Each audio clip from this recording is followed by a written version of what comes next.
네, 안녕하세요. 평택시 정책 특별보좌관 역할을 맡고 있으면서 현재 협치 추진단장을 겸임을 하고 있습니다.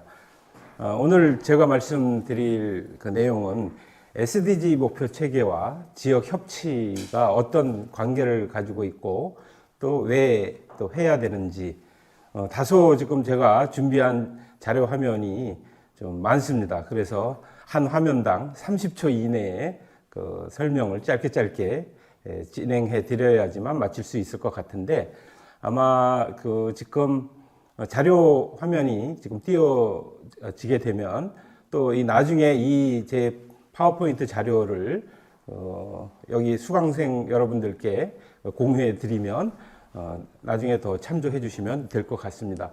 지금 먼저 왜 협치를 해야 하나? 이 SDG와 협치는 무슨 체계가 있을까? 또 협치를 한다고 하면 누구와 협치를 해야 되는가? 또 그리고 효율적인 협치가 되려면 어떤 조건이 갖춰야 되는가를 중심으로 오늘 설명을 드릴까 합니다. 우선 우리나라 지방자치 구조를 좀 설명을 드리겠습니다. 이게 뭐 교과서에 나오는 얘기인데 지방자치는 두 개의 수레바퀴로 굴러간다고 합니다. 하나는 단체자치라고 하는 부분과 또 하나는 주민자치라고 하는 부분. 우리나라 지방자치단체 243개 자치단체 공무원들은 이 단체자치에는 아주 익숙합니다. 그러나 주민자치에 대해서는 아직 초보적인 단계에 머물고 있다고 보시면 되겠습니다. 이 단체자치라고 하는 것은 중앙정부와 지방자치단체 간의 어떤 수직적 권한 이양관계를 이야기하고 주민자치라고 하는 것은 지방자치단체와 지역 주민, 지역 시민사회와의 관계를 보시면 되겠죠. 그래서 예를 들어서 평택시라고 하면 평택시와 23개 읍면동과의 관계에서 얼마만큼 수평적으로 권한이 이양되어 있는가. 물론 이제 중앙정부로부터의 권한을 자치권과 재정을 더 확보해 와야 되는 중요한 과제도 있지만 시 자체 내에서의 읍면동과의 어떤 분권적 측면 뭐 이러한 것들도 좀 중요한 과제가 되고 있죠. 그래서 전국의 모든 자치단체들이 이런 주민자치를 강화하기 위해서 다양한 노력을 해오고 있다고 하시면 되겠죠. 자, 이것은 뭐 좀 표가 다소 복잡한데 공공성의 시대가 도래를 했다. 쉽게 이야기하면 현재 공무원 관료 시스템을 가지고는 지금 벌어지고 있는 다양한 문제들을 해결하기에는 너무 문제가 많다. 그래서 문제 해결력을 상실한 관료 집단을 어떻게 문제 해결이 가능한 집단으로 만들 수 있을 것인가. 그래서 지금 뭐 우리 1880년대 도금 시대부터 대공황을 겪고 케인지언 어떤 국가가 경제를 일으키고 하는 그래서 초유의 이런 호황 시대를 거치다가 신자유주의가 도래를 하고 버블이 발생하고 최근에 2008년이죠. 뭐 최근도 아닙니다만 주택금융 버블 붕괴가 오고 했을 때 국가가 뭐를 해보려고 이런 시도 저런 시도를 많이 하는데 이게 통하지가 않습니다. 그래서 좀 시민 이니셔티브 사회 너도 모르겠고 나도 모르겠으니까 시민들과 같이 집단지성의 힘 같이 지혜를 모아서 무엇인가를 새로 해보자라고 하는 것이 유럽에서도 그렇고 지금 모든 국가들이 겪고 있는 문제라고 할 수가 있겠죠. 그래서 이러한 것들의 파트너십, 우리 SDG의 17개의 목표 체계 중에서 17번에 해당되는데 이 SDG를 이행하기 위한 파트너십이라고 보시면 되겠죠. 그건 다른 말로 표현하면 거버넌스라고 하는데 이 이후 지금 말씀을 드리는 거에 조금 먼저 전제를 하면 이 SDG 17개 목표 체계는 범지구적 차원에서의 국가가 어떻게 해야 될 것인가와 관련된 내용이고 오늘 제가 말씀드리는 것은 그게 대한민국이라고 하는 국가 차원에서 또 경기도라고 하는 또 광역 단위의 차원에서 또 그리고 평택시라고 하는 기초자치단체 차원에서의 과제나 실행해야 될 수준들이 다 다르다라는 거죠.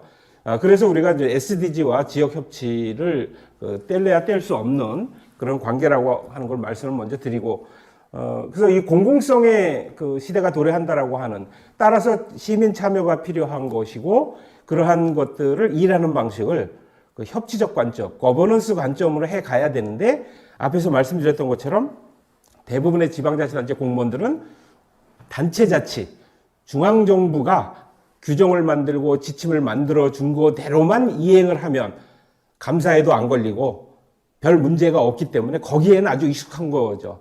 그러나 시민들이 무엇인가를 같이 해보자라든지 시민들로부터 뭔가 권한을 이양해서 같이 좀 어떤 협치를 해 가려고 하는 거에 대해서 이걸 왜 해야 되는지에 대한 이해도 부족하고 또 안 해봤던 거기 때문에 상당히 어려움을 겪고 있습니다. 그건 모든 자치단체가 정도의 차이는 있을지 모르겠지만 대부분 겪고 있는 고민이라고 할 수가 있겠죠. 그래서 이런 SDG 체계를 수립하고 이것을 실천 단위 차원에서 기초자치단체에서 이행해 가려고 하면 시민들은 뭐 뺄래야 뺄 수 없는 그러한 중요한 요소이기 때문에 우리가 시민 참여를 강조하는 거라고 할 수 있겠습니다.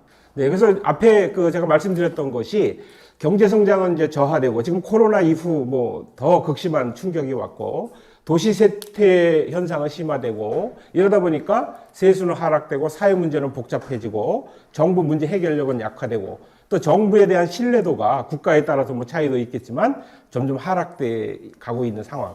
그래서 관료제를 약화시키되 문제 해결력을 높이는 혁신이 이걸 이제 소셜 이노베이션이라고 보통 얘기하죠. 사회 혁신이 왜 필요한가? 그거는 소셜 이노베이션이라고 하는 것이 전 세계적으로 큰 흐름을 가져간 것도 이러한 이유라고 보시면 되겠습니다. 그래서 시민력을 강화하고 시민의식을 향상하고 또 시민들도 이전과는 달리 참여 욕구가 증대돼 가고 있는 상황이기 때문에 국내외를 비롯해서 이런 사회 혁신적 차원에서 참여 거버넌스 협치가 자꾸 등장하게 되는 거라고 볼 수가 있겠습니다. 자, 그래서 제가 문제 제기를 좀 돌발적으로 해봅니다. 지금 민선 7기를 맡고 있는데 민선 5기 자치단체장이 등장하면서부터 그러니까 2010년도 선거 이후부터 사회혁신, 마을공동체, 사회적 경제, 공유경제 이런 용어들이 계속 등장을 하고 자치단체장이 의지를 가지고 이런 시도 저런 시도를 해봅니다. 그러나 제 그냥 주관적인 평가로 보면 뭔가 아쉬운 정도를 넘어서 절망스러움을 느끼기도 하고 또 아쉬움이 큰데 여러분들은 어떻게 생각하시는지 한번 좀 묻고 싶습니다. 물론 이제 지금 제가 말씀드리는 거는 평택의 이야기가 아니라 여기저기 제가 자치단체를 들여다보고 분석하면서 좀 거칠게 정리한 내용이라고 보시면 되겠습니다. 그래서 저는 이렇게 먼저 이야기합니다. 대한민국 전체가 거버넌스, 협치 신드롬에 빠진 상태고 이건 또 하나의 위장된 거버넌스, 사이비 거버넌스가 아닌가 이런 진단을 혹되게 합니다. 그래서 이 거버넌스가 민선 5기 이전에 이 거버넌스라고 하는 용어가 한국에 등장한 건 90년대 초반인데 그 이후부터 보면 국가나 지방자치단체나 문서에 보면 뭐 참여, 거버넌스 이런 용어들이 계속 등장을 해왔습니다. 수십 년 걸린 거죠. 그러나 내용을 보면 이미지를 대체하기 위한 어떤 수단으로 용어만 갖다 차용해 쓰고 있지 거기에 협치와 관련된 기본 철학, 가치 이런 의도가 많이 없는 그래서 이런 새로운 이미지를 쫓는 위장된 허상을 쫓는 사회적 병리 현상을 신드롬이라고 이야기할 때 우리나라가 거버넌스 신드롬에 빠져 있다 이렇게 혹독하게 비판을 하고 이 협치의 거버넌스의 의미는 좀 일하는 해결의 새로운 방식, 정부의 새로운 역할 등에 대한 필요성에 의해서 촉발됐다고 아까 말씀드렸는데 한마디로 표현하면 빨간 글씨로 있는 것처럼 정부 이외의 행위자 역할이 강조되는 거다. 거버넌스는 바꿔 이야기하면 관료들, 공공기관들 이외의 행위자라고 하는 것은 우리가 이야기하는 시민, 주민들이 되겠죠.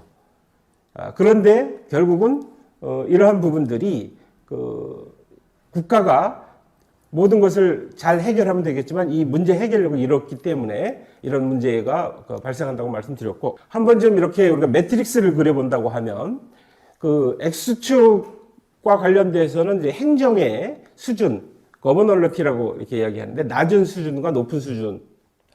Y축은 민간의 역량이라고 보시면 되겠죠. 근데 이제 여기 4번에 해당되는 경우에는 행정의 역량도 낮고, 민간의 영향도 낮을 경우. 그러나 오른쪽으로 가면 지금 3번에 해당되는 것은 우리가 이야기하는 동원형, 시민들을 동원의 대상으로 간주하는, 행정이 주도하고 시민들이 동원하는 이러한 모습들이 많은 자치단체에서 아직도 단체 자치에 찌들어 있는, 실질적으로 어떤 주민자치에 대해서 별로 관심이 없는 그런 상황이고, 1번에 해당되는 경우 행정보다는 민간의 역량들이 더 컸을 때 시민 주도의 어떤 행정, 그리고 행정은 지원의 역할을 하는 부분을 이야기하고, 2번의 영역이 공동에 의한 의사결정, 문제 해결 방식. 그래서 우리가 지금 3번에 해당되어 있는 자치단체가 대부분이고, 이것을 1번을 거쳐서 2번으로 이렇게 우상향적으로 옮겨가는, 이걸 좀 바람직하지 않을까 이렇게 생각을 하고 있는데, 제 생각으로는 한 20, 30년은 이걸 지속적으로 해야지 조금 변화가 있지 않겠는가, 이렇게 좀 비관적인 생각을 해보기도 합니다. 그래서 지금 민선 5기 때부터 일부 자치단체에서는 이제 성과도 보이고 하는데, 그렇게 아직 만족스러운 정도는 아니겠죠. 그동안 이런 협치를 하면서 비판적인 의견들이 많이 나오는 것 중에 첫 번째가, 계속 자문회의 등 형식적인 회의체 들러리로 활용을 해서 이렇게 시민들과 의견 수렴을 하는 회의를 했었다. 그러니까 토달지 마라. 이렇게 이야기하는 게 크고, 두 번째는 책임 있는 결정이 불가능합니다. 권한을 주지도 않고, 그죠? 형식적으로 1번과 관련이 있는 거겠죠. 그리고 사전 준비가 부족한 상황에서 급하게 회의를 준비하는 게 대부분이고, 또 지역별로 소수의 단체가 대표성을 독점하는 경우가 많습니다. 사회적 영역과도 여기 이 단체, 또 마을 공동체 영역과도 이 단체. 그래서 어느 자치단체장님이 그 고민을 하더라고요. 우리 지역은 몇몇 단체가 다 대표성을 가지고 하고 있다. 바꿔 이야기하면 각 영역별의 대표성을 가진 시민단체나 사회단체가 존재하지 못한다는 걸 또 반증하는 것도 되겠죠. 그 다음에 이제 권위적인 갑질 노릇 등으로 계속 민과 관이 불협화음을 노출하고 있는 경우. 그래서 이 갑질과 관련된 거는 더 이상 설명 안 드려도 아실 것 같고요. 그 다음에 이거는 오래된 이야기지만 칸막이 행정의 비효율성과 일회성 이벤트로 끝나는 경우가 너무 많더라. 지속 가능성이 담보 안 되는 겁니다. 이벤트로 끝나고, 또 일부 많은 예산과 인력을 투입했음에도 불구하고 새롭게 등장하는 시민들이 얼마나 있는가.